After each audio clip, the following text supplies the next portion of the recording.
السلام عليكم ورحمة الله وبركاته.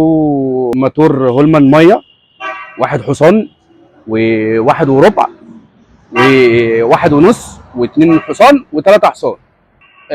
الموتور صناعة ألمانية.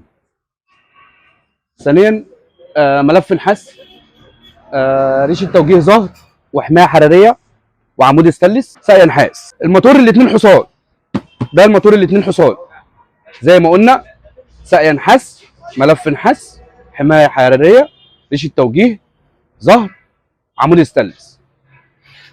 موتور 3 حصان مدفع اللي هو ده،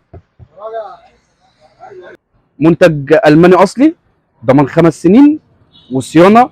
انت مش محتاج حاجه بعد كده بصراحه، يعني انت واخد موتور في اي حاجه بتاع الشركه.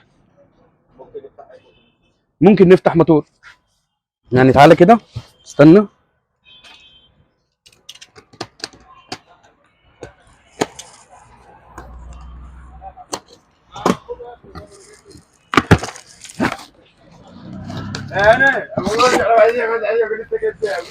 ده الموتور،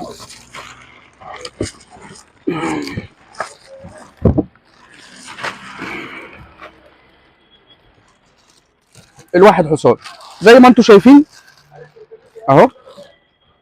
الموتور قدامك،